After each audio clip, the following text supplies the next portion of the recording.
Partinë Demokratike, çdo të ndodhi me opozitën, se ti hape një temë që do të vim prapë aty, që pse ne nuk e kemi bërë dekomunizimin. Ta kthejmë pak të, pse jemi sot ke Partia Demokratike për shembull. Shiko.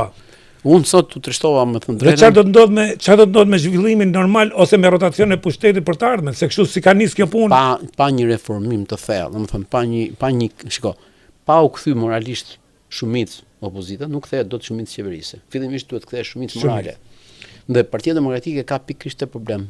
Duhet të kthehet në një shumicë morale. Pra, njerëzit ta shikojnë si instrument që mund të përmirësojnë qeverisin. Me këtë brum që ka sot mendon ti se mund të kthehet si një fuqi morale. Shiko, po i ka humbur shanset, domethënë vetë Berisha, domethënë duke qenë përcaktuar. Jo vetëm Berisha, dhe ato që janë rreth. Themi Berisha, themi për berishizmin. Pra nuk është thjesht Berisha, është berishizmi. Kur themi Berisha, themi partia, kur themi partia, themi Berisha. Po e vërtetoj pra, sepse si ka mundësi u kthye, domethënë pas 8 vjetësh dhe e mori partinë, pra do të thotë që aty kishte shumë njerëz që mendonin ashtu dhe bën Nenin Basha dhe humb zgjedhjet dhe thotë jo. Jo, dhe nën kupton këtë gjë që gjatë asaj kohe ato e kishin mbështet Bashën duke menduar se mos ti është Berisha, se ndryshe do e kishin mbështetur kurrë. Absolutisht.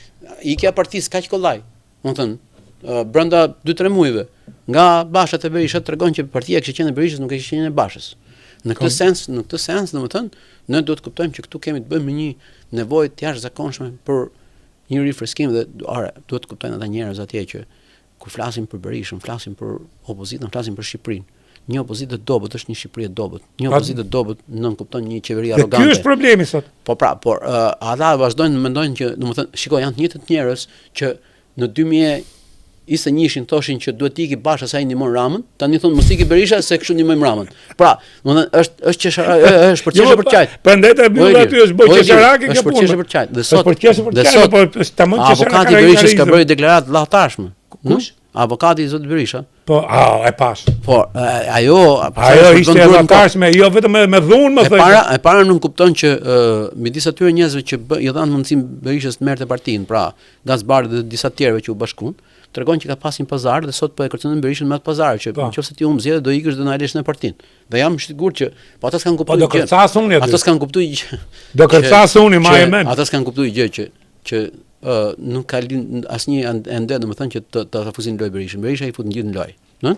Bjerë dorën këtu. Ku do të dorën? Berisha i fut të gjithë në lojë. Dhe nëse Gazbari dhe me këto të tjerë dhe jam i bindur e kanë ngrënë këtë gjë, domethënë, nuk kanë kuptuar momentin politik që Berisha krijon në realitet dhe mbi atë realitet krijon pastaj një bindje. Dhe nëse e ka bërë. Është faj Berishës ose faj këtyre tash? Prit se tash nuk më. Faj Berishës është Berisha, dëgjoj. Berisha bën lojën e vet, ai në rregull është, po lojën e vet është në rregull. Jo, s'bi dakord me këtë. Jo, s'bi dakord me këtë. Është faj këtyre që nënshtrohen dhe e din shumë mirë, po nënshtrohen sepse menduan për karrikën e deputetit dhe kanë marrë karrike pikërisht nga kjo lloj. Kemi diskutuar bashkë që nuk ka qëllime mira me mjetet këqija. Pra nuk mund të ketë Gazbari qëllim të mirë nëse ka pas të mjet, domethënë me zbut dikë për të menduar për vetën e vet. Siç e bën Berisha dhe unë nuk bie dakord me askënd që thot bravo i qof Filanit se ka marrë për vete partinë, bravo i qof Filanit se ka marrë për vete qeverinë.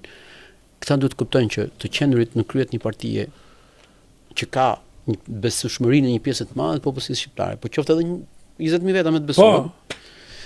Dhe të marrë qeverie tregon që ti ke përgjegjësi për të përgjigjur qytetarëve, jo për t'ia kallë të tjerëve, kjo është banale, kjo është mos kuptim. Kjo është kultura jon, Gimi, kjo ka qenë kultura jon politike. Këtu më përgjegjësi, si shtet, Gimi, kjo ka qenë kultura jon. Këtu më përgjegjësi qytetarët, pra, sepse pra ne thuhet në librat e shenjtë që Zoti nuk ndryshon gjendjen e popullit për sa i kot ndryshoi vetveten.